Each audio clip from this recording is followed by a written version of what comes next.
Jake here for Extreme Terrain, and today I'm taking a look at the Supreme Suspension's 2.5-inch Pro Billet front strut spacer leveling kit fitting 2003 and newer 4Runners. If you're looking for a fast, simple, and effective way to level out the front end of your 4Runner, this is going to be it for you. It's a high-quality spacer lift that's going to give you the height you want and the ability to fit some larger wheels and tires for an affordable price. Now, these spacers are going to give you a 2.5-inch lift on the front end of your rig, which of course means that you can get some larger wheels and tires on there. Now, these should give you enough room to fit up to 33-inch tires without having to make any further modifications. And as you can see on our truck, those do fit fine, and of course that means that 31s are going to fit without issue as well. If you want to go any bigger than a 33 though, you're going to need to look into a bigger lift kit or plan on making some other modifications. Now this is, again, obviously a spacer lift, and the spacers here are going to measure about 1¼ inches in physical height, but it's important to remember that when it comes to these things, the ratio is not 1:1. In fact, it's about 2:1. So these are going to give you that 2.5 inches of lift in the front end just because of suspension geometry, and that is going to level out the stance of your truck. 4Runners, like most trucks, have a bit of that forward rake to them from the factory, some sitting as much as 2 inches lower in the front versus the rear. So this is going to eliminate that rake. It's going to make the truck sit pretty nice and evenly. The nice thing about a spacer lift like these is that they typically don't impact your ride quality either, since you're just changing around the suspension geometry a bit and not actually swapping out any shocks or springs. The ride is going to remain nearly the same as factory, so it's still going to be compliant and comfortable out on the trail, maybe a little bit stiffer because, again, you are moving things down a little bit. However, it's not going to make it unbearable. It's going to make it very easy to drive it out on the street, and it's just going to inherently make it much more capable out on the trail as well. Now, spacers are a simple thing. Obviously, there's really not a whole lot to them, but given their role in the functioning of your suspension on your truck, it's really important that these are done right. And Supreme Suspensions, well, they do these right. Each one is milled from a single piece of T6061 aircraft grade aluminum, and then they're anodized this really nice glossy black color. It's even got maybe a little bit of metallic flake in it, depending on the light that you look at it in. It's nice to look at, almost a shame that you're not going to be able to see it too much once it's on the truck. The anodizing and that aluminum material means that these should have no issues with rust or corrosion, especially compared to steel or some other type of material. And since they're milled from a single piece, as you can see, there are no welds, there's no seams, there's no joints or anything like that, meaning that there are no weak points. So these are not going to bend, they're not going to break or snap or crack like some others might. So these should be super solid and should pretty much last you the lifetime of your truck, which is saying something because we all know how reliable these 4Runners are. And despite that high quality material, the price is still very reasonable. Coming in at about $125 for the kit, these are still very affordable within the category, and they're even going to come in at a lower price than some of the fabricated spacers. So if you want that height and the ability to get on the larger wheels and tires, and you want that high quality without having to spend a ton of money, these are going to give you exactly what you're looking for a price that is sure to fit into any build's budget. Installation will get a 2 out of 3 on our difficulty meter and should take you about 2 hours to complete the job. Now, it's not an overly difficult job, but as with any other spacer lift, you are going to have to remove those front struts. That's going to require some disassembly. Once they're out though, simply a matter of bolting these on, getting the struts back into place, and you've got all the hardware that you need to get that done included in the kit as well.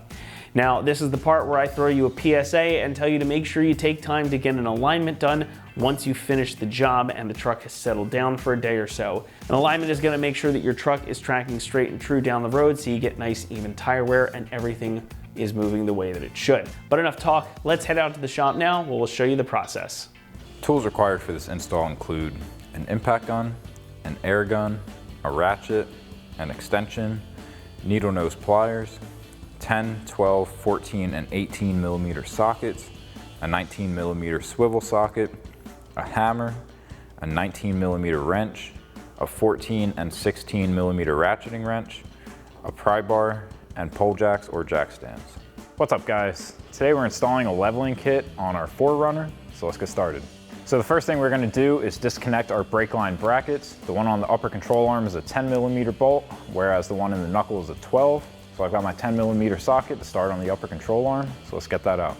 So first we'll get our upper control arm bracket. So we'll take that 10 millimeter socket to remove this bolt.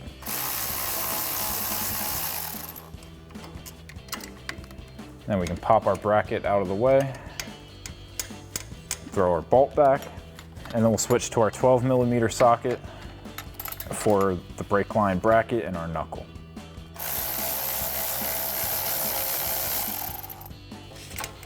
And then same thing, pop that out of the way, and thread our bolt back in. Next, we can remove the 18mm nut holding our sway bar end link in.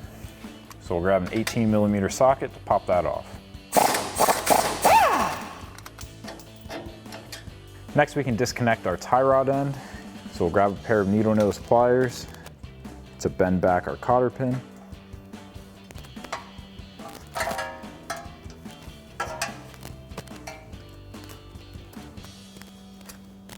Next, we can take our 19mm socket to remove our nut.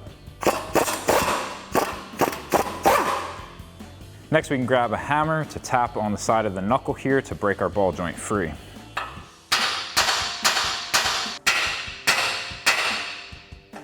Now, once we get this to pop free, we can remove our nut and get our tie rod end off to the side.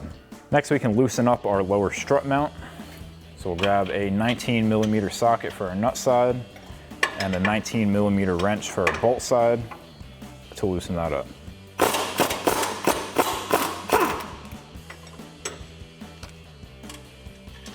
Next, we can disconnect our upper control arm ball joint from our knuckle. So grab a pair of needle nose pliers for our cotter pin, and then we can grab our 19mm socket to loosen up our nut.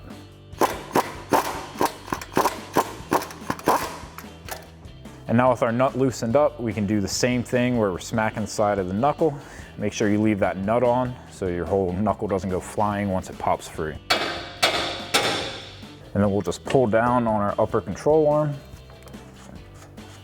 and fully remove our castle nut. Next, we can come to the top of our strut tower and remove our 3 nuts. So we'll take a 14mm ratcheting wrench to do so.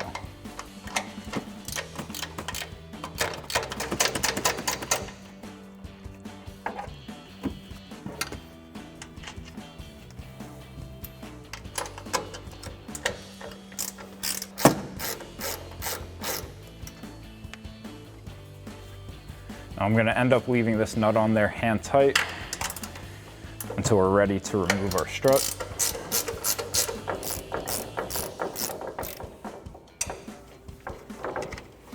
Now at this point, you can repeat that entire process on the other side because we do need to be able to move our sway bar to get our strut out. Next, we can remove our lower strut bolt.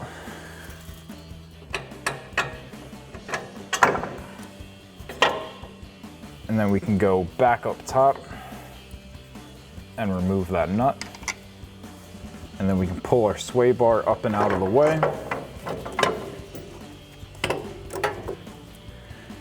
And then once you have your strut out on one side, you can do that same thing on the other side. So now with our strut removed, we can install our new spacer. So we'll lay this on top of the studs on our strut, reinstall our 3 factory 14mm nuts, and then tighten that down with a 14mm socket. Now the studs on our strut are evenly spaced out, so there's no wrong way to put the spacer on. So we'll slide that on, thread on our nuts.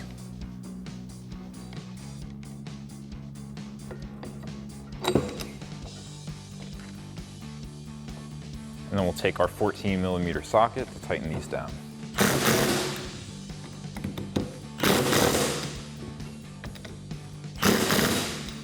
And now we can do that same thing for our other strut and get these reinstalled. So now we're ready to reinstall our strut. So we're gonna pull up on our sway bar to be able to slide that in.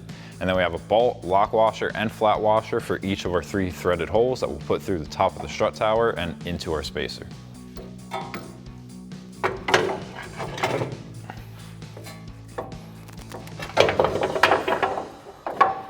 So now once we have this in place, we can take our bolt, lock washer, and flat washer and start to thread those in.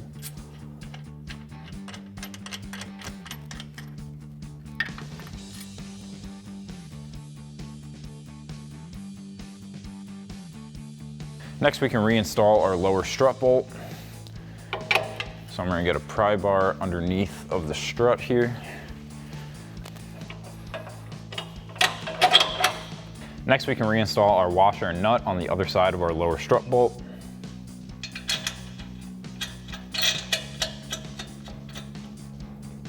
And now once you have your strut in on one side, you can repeat the same process on the other side, and then we can start connecting everything else. So now we're ready to reconnect our upper control arm ball joint. I've got myself a buddy here for a third hand to pull down on the upper control arm while I line up the knuckle and get our nut on.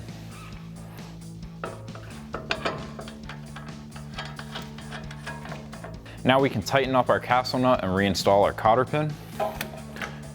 So we'll grab our 19mm socket to tighten that down.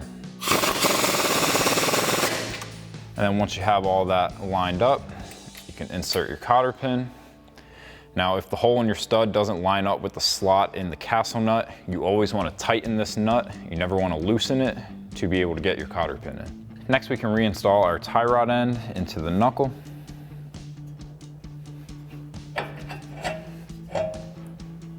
And reinstall our castle nut. And now we can tighten that down with our 19mm socket.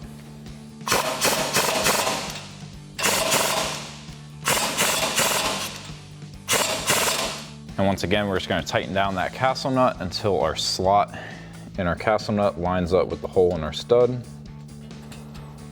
And then we can slide our cotter pin through. And we'll take our needle nose pliers to pinch that down. Next, we can tighten down our lower strut bolt. So we'll grab a 19mm wrench on our bolt side and a 19mm socket on our nut side and tighten that down. Next, we can reconnect our sway bar end link as well as our brake line bracket and our ABS bracket. So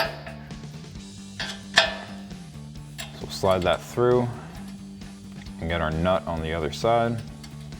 And then pop our brake line bracket back into place, thread our bolt in, and then the same thing with our ABS bracket. And then we can take a 10mm socket to tighten down our ABS bracket bolt. We'll switch to a 12mm socket for our brake line bracket bolt.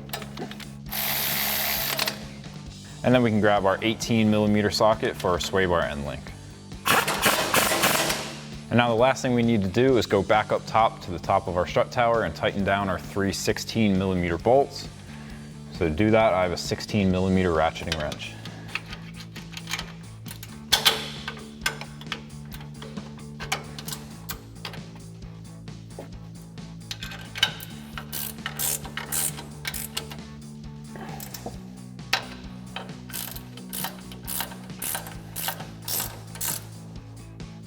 So now once you have everything buttoned up on this side, you can repeat the same process on the other side. So that'll wrap up this review and install of the Mammoth 2.5-inch front leveling kit for your 2003 and newer 4Runner. Thank you for watching, and for all things 4Runner, keep it right here at extremeterrain.com.